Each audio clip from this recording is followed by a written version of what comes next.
हमने पढ़ा था लिबरलाइजेशन। लिबरलाइजेशन क्या होता है, जिसके अंदर liberalisation means removal of entry and growth restriction on the private sector की प्राइवेट सेक्टर के ऊपर जितनी भी ग्रोथ रिस्ट्रिक्शंस थी और एंट्री उसके एंट्री के ऊपर जितनी भी रिस्ट्रिक्शंस थी वो सब हटा दी गई थी लिबरलाइजेशन में।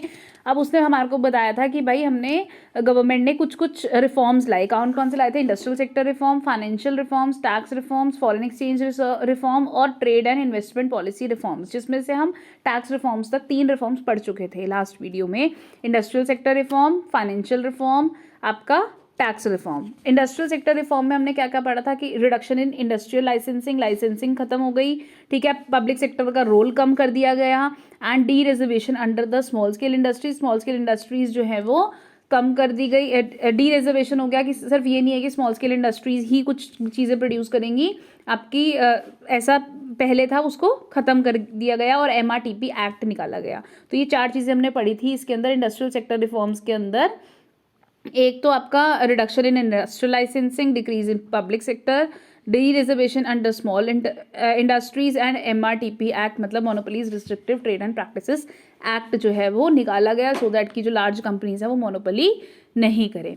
अब अगला हमने पढ़ा था फाइनेंशियल सेक्टर रिफॉर्म, जिसके अंदर हमने पढ़ा change in role of RBI का रोल चेंज हो गया था, वो रेगुलेटर से क्या बन गया था, फैसिलिटेटर बन गया। ओरिजिन ऑफ प्राइवेट बैंक्स होने शुरू हो गए, फॉरेन इन्वेस्टमेंट जो है वो बढ़नी शुरू हो गई, एक्सपेंशन प्रोसेस में आसानी हो गई।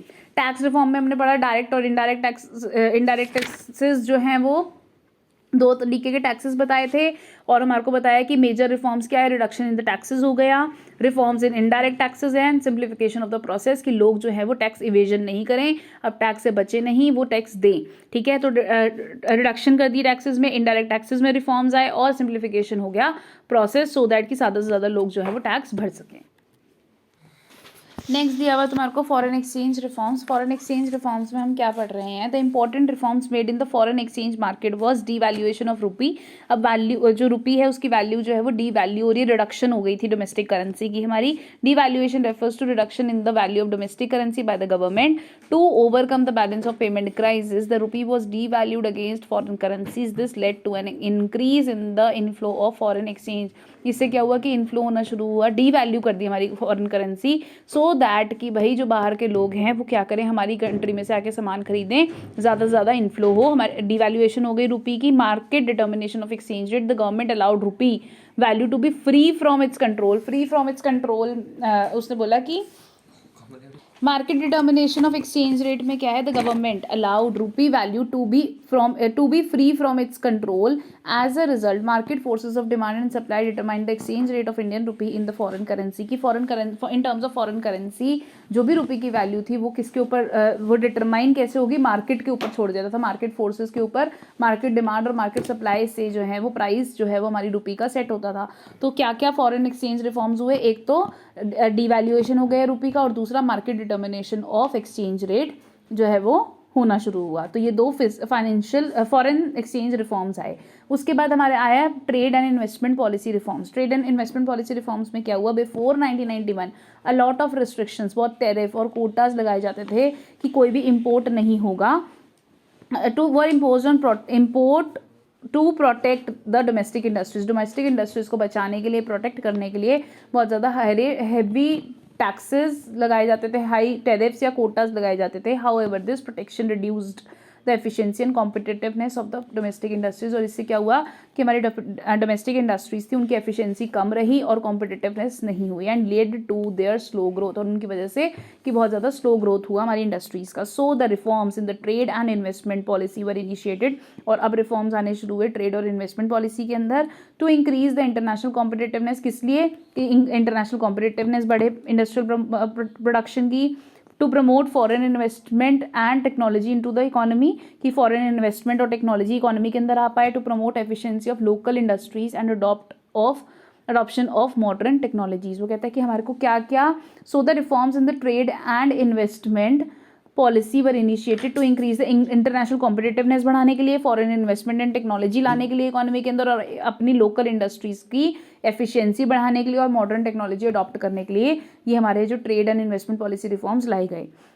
The important trade and investment policy reforms, trade and investment policy reforms क्या हैं, include the removal of quantitative restriction on import and export. वो कहता है कि under the new economic policy quantitative restriction on import and export were generally reduced, कि भाई export और import पे जो भी क्वांटिटेटिव रिस्ट्रिक्शन थे कि इतना ही हम प्रोडक्शन एक्सपोर्ट कर सकते हैं, इतना ही इम्पोर्ट कर सकते हैं, जब वो पहले जो कोटाज और कोटाज फिक्स हुआ करते थे, टेरिफ्स लगाए जाते थे, वो सब हटा दिए गए। For example quantitative restrictions on import of manufactured consumer goods and agriculture products were fully removed from April 2001 की अप्रैल 2001 से सब कुछ रिमूव कर दिया कि कोई भी कंज्यूमर गुड्स, आप एग्रीकल्चर गुड्स सब कुछ मंगवा सकते हो, बेच सकते हो, इंपोर्ट एक्सपोर्ट पे कोई जो है वो आपका रिस्ट्रिक्शन नहीं लगाई गई अप्रैल 2001 से। रिमूवल ऑफ एक्सपोर्ट ड्यूटीज, जितनी भी एक्सपोर्ट ड्यूटीज थी उनके ऊपर उनका भी रिमूवल कर दिया गया। Export duties were removed to increase the competitive position of Indian goods in the international market, और एक्सपोर्ट ड्यूटीज़ जो हैं वो रिमूव कर दी गई सो दैट की कॉम्पिटिशन जो है वो हमारी कॉम्पिटिटिव पोजीशन इंडियन गुड्स की बड़े इंटरनेशनल मार्केट में। अगला क्या है, reduction in import duties. Import duties में भी रिडक्शन होना शुरू कर दिया, ठीक है। Import duties were reduce to improve the position of domestic goods in the foreign market, की इम्पोर्ट ड्यूटीज़ जो हैं वो भी हटानी शुरू कर दी सो दैट कि भाई हमारी डोमेस्टिक गुड्स की जो है वैल्यू जो है वो बढ़े, ठीक है, in the foreign market. Relaxation in import licensing system, import licensing system में भी रिलैक्सेशन कर दिया गया।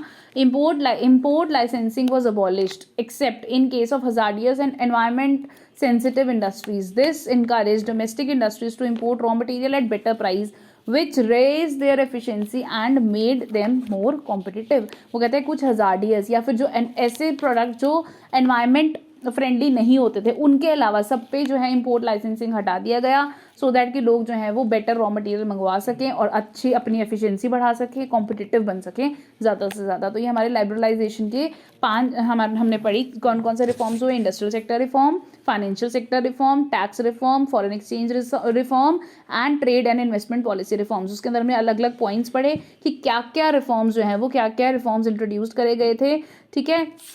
ये इंपॉर्टेंट है, आपको सारा पढ़ना है अच्छे से।